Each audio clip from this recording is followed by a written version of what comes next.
আপনার রান্নাঘরে আরেকটি নতুন রান্না রেসিপিতে সবাইকে অনেক অনেক স্বাগত জানাই।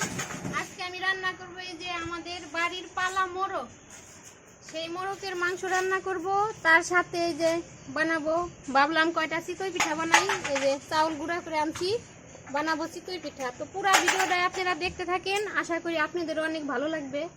রেডি করে রাখছি, এবার রান্নাটা শুরু করি। আজকে সবই বাটা মশলায় রান্না করব।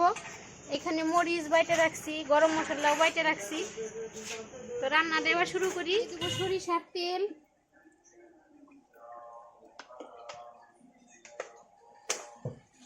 মাংসের সাথে আলু দিব, সেজন্য আলুগুলো আগে ভেজে নিব।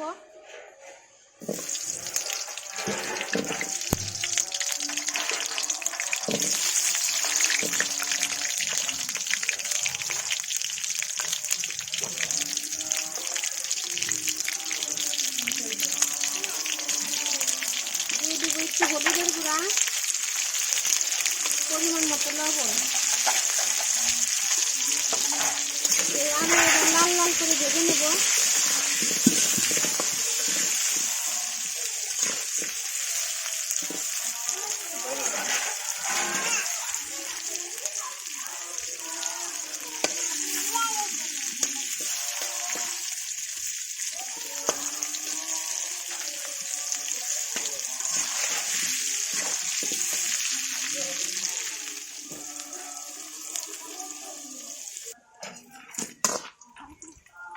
আমার আলুগুলা কিন্তু খুব ভালোভাবে ভাজা হয়ে গেছে, তুলে নিব।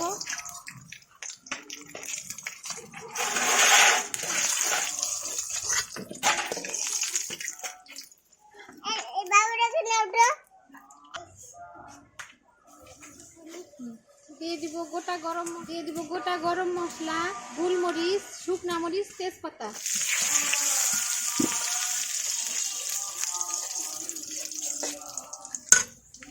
দিয়ে দেবো পেঁয়াজ কুচি,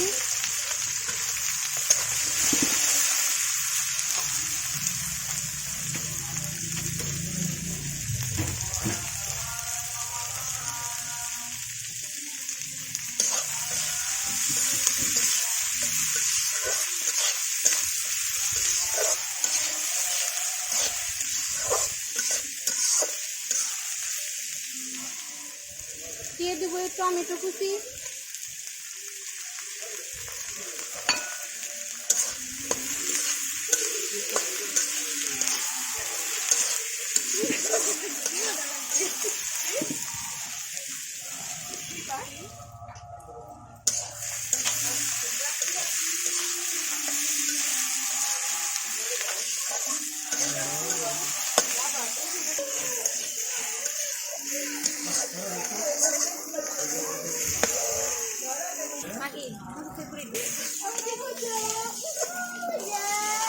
আমার পেঁয়াজ ভাজা কিন্তু হয়ে গেছে। এবার দিয়ে দিব সব মশলা। দিয়ে দিব হলুদের গুঁড়া,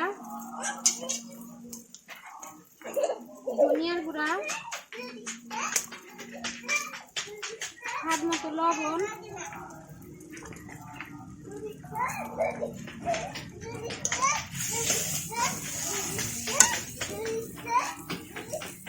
দিয়ে দিব আদা রসুন জিরে বাটা,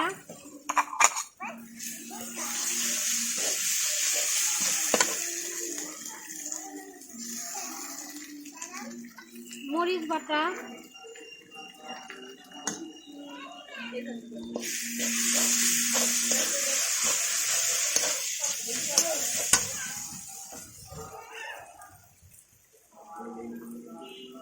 অল্প একটু পানি,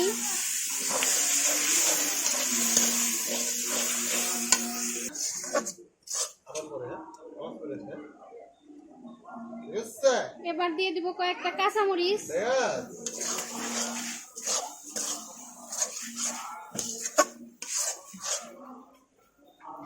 আর একটু পানি দিয়ে মশলাটা আরো ভালো করে কষিয়ে নিব।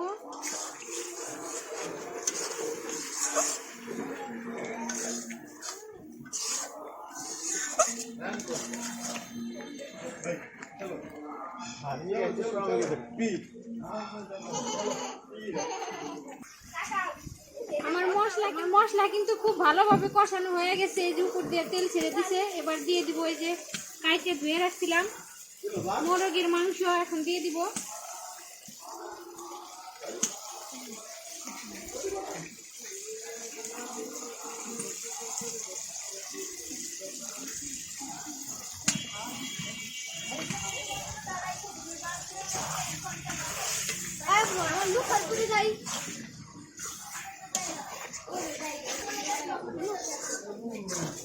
দেশি মুরগি কিন্তু খাইতে মানে খুবই ভালো লাগে। তারপরে নিজের হাতের পালা আর সব মশলাই আমি বাইটে দিচ্ছি, খাইতে কিন্তু খুবই অসাধারণ লাগবে।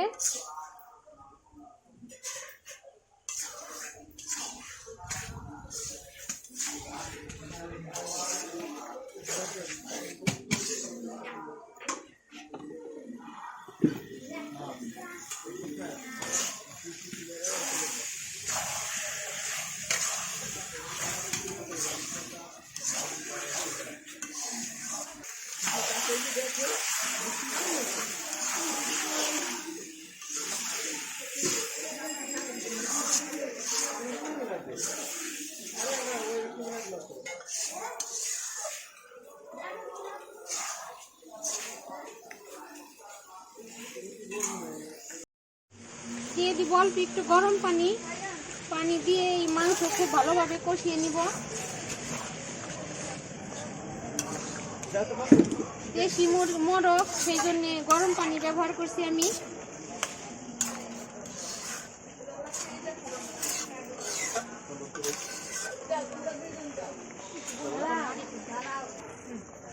এবার এই ঢাকনা দিয়ে ঢেকে ঢেকে আমি প্রায় বেশ খানিকক্ষণ কষিয়ে নিব।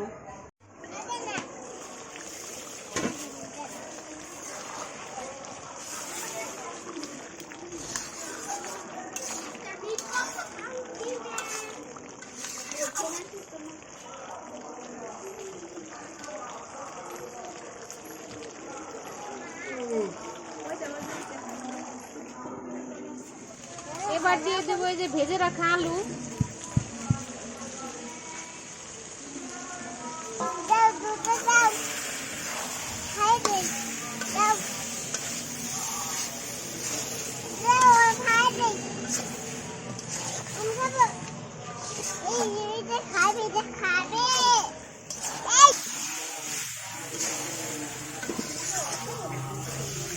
আমার মাংস কিন্তু খুব ভালোভাবে কষানো হয়ে গেছে। এবার দিয়ে দেবো গরম পানি।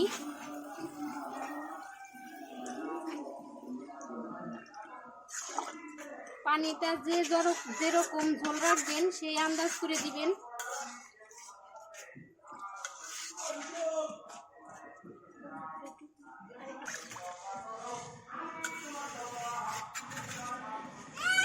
এবার ঢাকনা দিয়ে ঢেকে দেব।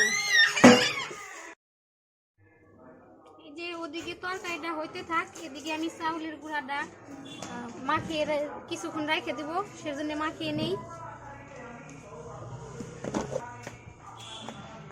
দিয়ে দিব লবণ।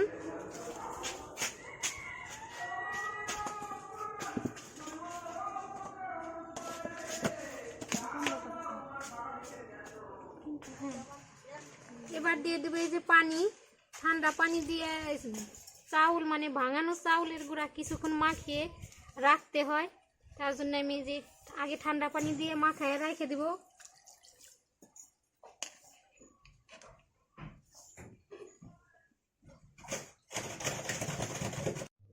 আমি এই যে ঠান্ডা পানি দিয়ে এরকম শক্ত শক্ত করে মাখায় কিছুক্ষণ রেখে দিব, পরে গরম পানি দিয়ে পারফেক্ট ভাবে গুলাটা গুলিয়ে নেব।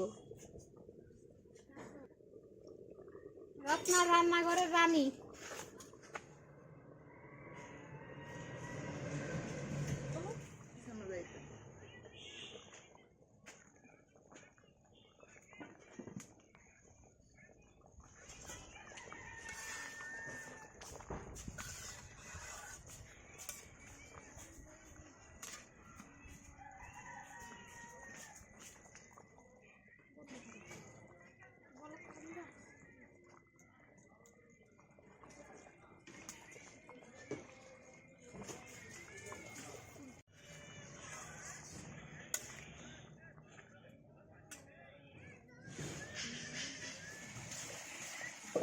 তরকারিটা কিন্তু প্রায়ই হয়ে গেছে। এই যে সব শেষে দিয়ে দিব আমি গরম মশলা বাইটে রাখছিলাম, তরকারির উপর দিয়ে দিয়ে দিব।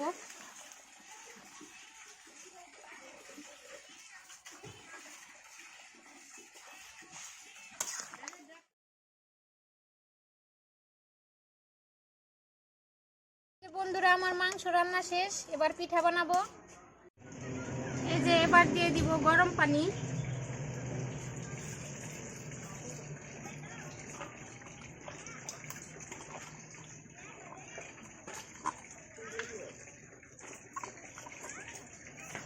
হ্যাঁ, গুলাই নিচ্ছি আমি, অল্প অল্প পানি দিয়ে গুলাবো, একবারে বেশি দিলে কিন্তু পাতলা হয়ে যাবে, পিঠাটা হবে না।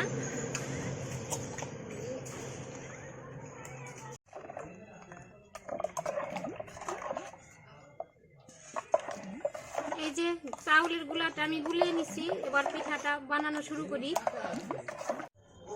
এই যে আমি পিঠা বানানোর জন্য চুলায় একটা সাজ বসাই নিছি। এবার এই যে গুলা গুলিয়ে রাখছি দিয়ে দিব। বিসমিল্লাহ।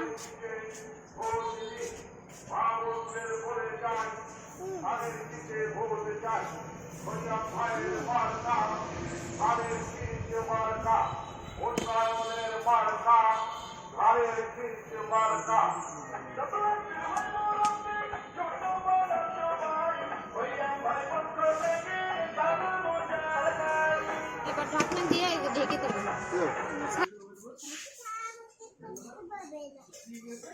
এই দেখেন বন্ধুরা আমার পিঠাগুলো কি সুন্দর ফুলছে।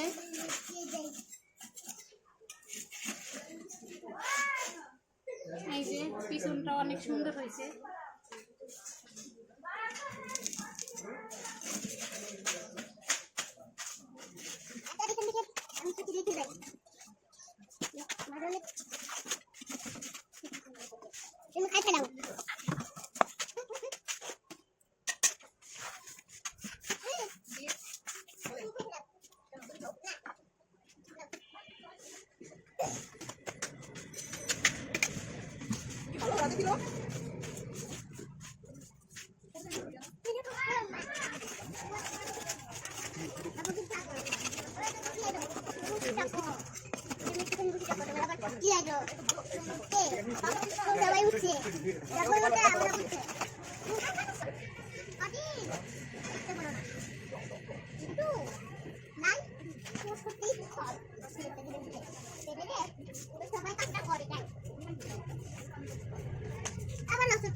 আমি এইভাবেই সবগুলো পিঠা বানিয়ে নেব।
আরেকটা কিছু দাও, এই যে প্লেটটা দেখো তার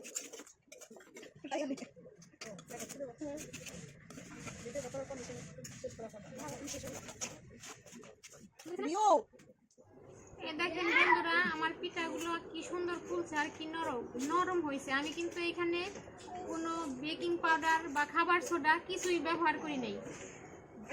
মেশিনে ভাঙানো মানে কোনো কিছু ছাড়াই আমি এই পিঠাটা বানাইছি। অনেক নরম হয়েছে, ভিতরটা ভাঙে দেখা দিতেছি। এই দেখেন বন্ধুরা, ভিতরটা কত সুন্দর হয়েছে। তো আমি এই পিঠার সাথে যে বাটা করছি, তরকারি থাকলেও কিন্তু বাটা দিয়ে না খাইলে ভালো লাগে না। তো এই পিঠার সাথে একটু বাটাও করছি। এই যে মাংস তরকারি, বাড়ির পালা দেশি মোরগ আর পিঠা বাটা সব কিছুই আমি বানাইছি, আপনাদের সাথে শেয়ার করলাম। ভালো লাগলে অবশ্যই কমেন্টে জানাবেন। আর যারা ইউটিউব থেকে আমার ভিডিও দেখেন তারা অবশ্যই সাবস্ক্রাইব করে দিবেন, পাশের বেল বাটনটি ক্লিক করে দিবেন নতুন নতুন রান্না পাওয়ার জন্য। আর যারা ফেসবুক থেকে দেখছেন তারা অবশ্যই আমার পেজটা ফলো করে দিবেন, লাইক শেয়ার আর কমেন্ট করতে ভুলবেন না। আজকের ভিডিও এ পর্যন্তই, দেখা হবে পরবর্তী ভিডিওতে। ততদিন আপনারা সুস্থ থাকবেন, ভালো থাকবেন। আল্লাহ হাফেজ।